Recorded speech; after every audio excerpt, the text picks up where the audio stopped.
So in today's video, I'll be telling you guys everything that you need to know in Blox Fruits. This video will include several tips and tricks which are actually divided into several sections, and related to that section, all the tips will be presented. Basically, by watching the video till the end, you guys will know everything about Blox Fruits. So here are all these sections. So the first section is actually the devil fruit section. The second section is actually going to be about the items you can obtain in Blox Fruits. The third section is all about the races. The fourth section is about some things that you need to remember. Fifth section is all about fragments. Lastly, the sixth section is all about the tips. So make sure to watch till the end. Also boys, make sure to comment down below how many of these things you did not know before watching this video. So I think with that being said, let's get right into the video. Devil fruits. So in this section of the video, I'll be talking about how to get these devil fruits, what are the methods of getting devil fruits, how can you awaken them, and a lot more. So let's get into it. So in total, there are 3 different ways of you obtaining devil fruits. The first way is to buy it from the Blox Fruits dealer right over here. He has a random stock of devil fruits every 4 hours. So basically in the next 32 minutes, there's going to be new fruits in the stock. You can buy the devil fruits which are in stock with belly.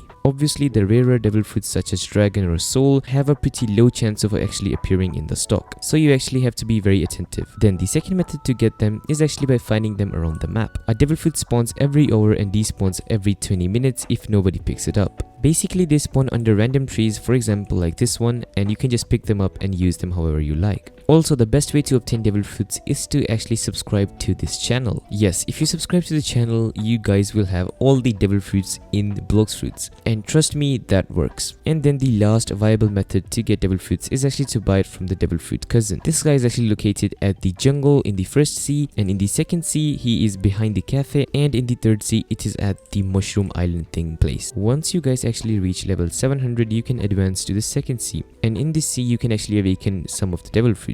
In order to awaken your devil fruits, you guys will need a different currency, and that currency is known as fragments. These are very hard to come by, and you will have to do some specific tasks for them, which I'm going to be talking about later in the video. So all you have to do to awaken your devil fruits is actually go to the lab in the hot and cold island in the second sea, which is located right over there if you come from the cafe. Let me go there and I'll show you. So we're basically here, and you have to go into this big building right over here, which is also known as the lab, and then you have to put in a secret code. So now that we are here, let's put in the code. The code is actually red, blue, green, and then blue again, and this will open an entrance right over here at the corner, and you can get in here and then basically climb this ladder up. We're up here, and then you talk to the mysterious guy if you want to awaken your devil fruits. So that actually wraps up the devil fruit section of the video. Now let's go into the second section of the video, and which is known as items that you can obtain in Blox Fruits. Besides devil fruits, there are a lot of things that you can do in Blox Fruits. So there are actually 2 different hockeys in the game. The first one is the armament hockey, which is located at the snow island, which you can actually buy from the NPC Rayleigh. He gives it for 25,000, and I think that is very cheap for what this hockey actually does. If you turn this hockey on, you are basically allowed to hit the Logia type users, which normally you cannot hit, and also it gives you some increase in damage while using your moves. So it is actually a very powerful thing that you can obtain. Then the second hockey in the game is known as observation hockey. There are actually 2 different requirements to obtaining this hockey, and those are you need to be level 300 plus, and you also need to have 750,000 belly. This hockey can basically give you dodges which you can use in PvP matches. Keep in mind, both of these hockeys can be trained accordingly. The armament hockey can be trained, and it will enhance its buff and also will cover the whole body. And for observation hockey, the more you train it, basically the more you use it, you will evolve this hockey into 8 dodges and more range that you can look at in your observation hockey. So it is actually very useful. Then there are also swords and guns in this game as well, just like every other One Piece game. They are actually very good, and I think they add a lot of value in this game. Then there are also accessories in the game. You can buy these accessories with belly, or you can also obtain them from boss drops. Also in some events like the Christmas event and the Halloween event, you can obtain some really OP accessories by using the event currencies, such as the Santa hat. These accessories give you super OP buffs which you can use in PvP and farming.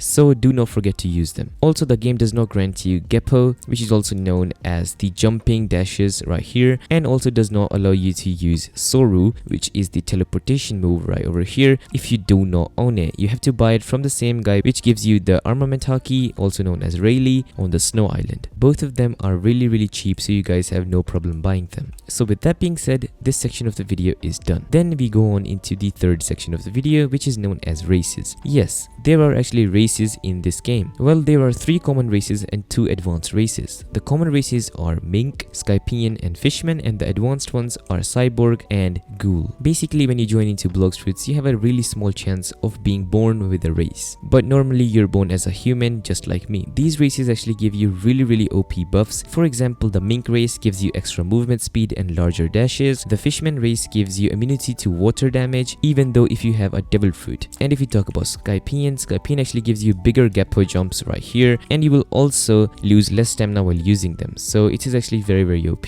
Well, in the long run, these races can also be awakened. Once you are in the second sea, then you can awaken these races as well. So you basically have to come to this sunflower field, which has the big tree on top. In the second sea, you have to come behind it right here and then go in this invisible room thing. And this is the NPC you can talk to if you want to awaken your races. Awakened races give you specific abilities like Heavenly Blood, Agility, and Water Body, which have some specific buffs. Agility gives you 4 times your movement speed. Water Body gives you 90% immunity to damage. So basically, once you are using it, you will receive 90% less damage, and Heavenly Blood heals you for 5 seconds very fast. So that concludes this section of the video. I think we should move on into the next one. The next section is actually very important and is all about the things you need to remember. So the first thing that you need to remember is that mastery does not actually go away. So basically, if you had your first devil fruit, which was Bomb, and you had 30 mastery on it, and then you changed into a different devil fruit, which is known as Smoke. Once you go back on Bomb, you will still have 30 mastery on it, and you will not have to train your mastery back up. This actually does not only work on devil fruits, this also applies to swords, guns, fighting styles, and basically everything you can obtain in the game. Also keep that in mind that the mastery for every single devil fruit, sword, or gun is not the same. Everything has its separate mastery. If you train Bomb to 30 mastery and you train Spike to 50 mastery, the both will be different once you equip each of them. So keep that in mind. Also, if you buy devil fruits with Robux, they will be permanently saved in your index. So basically, if you change to a different devil fruit, you can just go back into the stock menu and equip them like I can equip the light devil fruit. And also lastly, keep in mind that awakened devil fruits are always better than the non-awakened versions. There is not even a single devil fruit which is worse when it's awakened than its basic form. So just keep that in mind. If you have the chance to awaken a devil fruit, make sure to do so. That concludes this section of the video. Now let's move on to the next one, which is known as Fragments. At the start of the video, we talked about fragments a little bit, so now we are here in detail to talk about it. Fragments actually allow you guys to do a lot of things and are pretty hard to obtain. So first let's talk about how to obtain these, and then we will talk about their benefits and their uses. So basically, the most efficient method of obtaining fragments is to kill Blackbeard, which can be summoned in the second sea. The way you summon him is actually by the Fist of Darkness, which can be obtained by killing sea beasts. So all you need to do is just get in a boat with a couple of different friends who have their own boats, and you guys go into the sea. Then you guys just need to wait a little bit and sea beasts will actually spawn. They actually have a small chance of dropping the Fist of Darkness, which can be used to summon the Blackbeard, and when you kill Blackbeard, you guys actually obtain 2500 fragments. Also boys, if you guys are still confused how to obtain these fragments, make sure to watch my video which I've linked right up here. Click the button and then go watch it after this video and you will understand properly. So with that being said, let's move on into how to use these fragments properly. Fragments can be used for a couple of different purposes. The most important ones are actually to awaken your devil fruits. They are used in that. They can actually be used to reset your stat points basically for free without any Robux. You just basically have to give in 2500 fragments to this NPC right here to stat reset yourself. And if you want to actually reset your race, you have to talk to an NPC known as Norp, who is located in the cafe, and he is right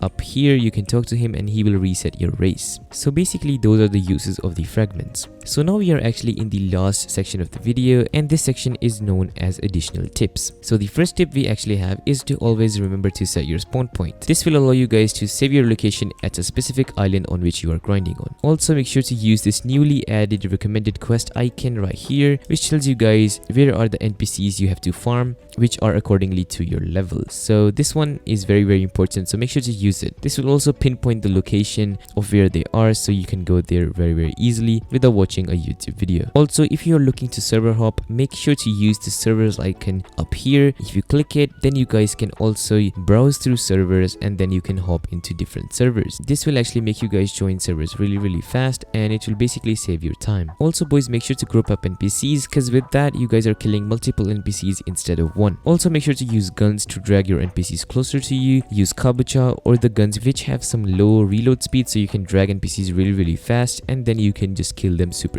easily. Also boys, if you guys are looking to grind belly, make sure to kill bosses. Bosses give the most amounts of belly. Also boys, if you are in late game, try to get some bounty, because bounty actually helps you guys get a lot more stronger. It gives you extra defense and also extra damage, as you guys can see right over here. Also, if you guys want to know what your accessory does, just come here and talk to the nerd. Just talk to him and he will tell you guys what your accessory actually does. Also, this factory that you see right here resets every 1 hour and 30 minutes, so you can just come every 1 hour and 30 minutes and kill this factory, and after that the person who does the highest damage will obtain a devil fruit, and that devil fruit is actually randomized. So basically you can get the worst devil fruit in the game, or you can even get the best devil fruit in the game. So I think those are all the things that you need to know in Blox fruits. If I missed anything, make sure to comment down below as well, and also make sure to let me know if you guys didn't know anything from this video. And also, if you haven't already, make sure to hit the subscribe button. That really helps the channel out a lot, and we are very close to hitting 15,000 subscribers, so that would be really appreciated. And also, if you haven't liked the video, what are you doing? Go and like the video. So yeah, that concludes the video. Thank you guys so much for watching. I'll see you guys in the next video. Peace.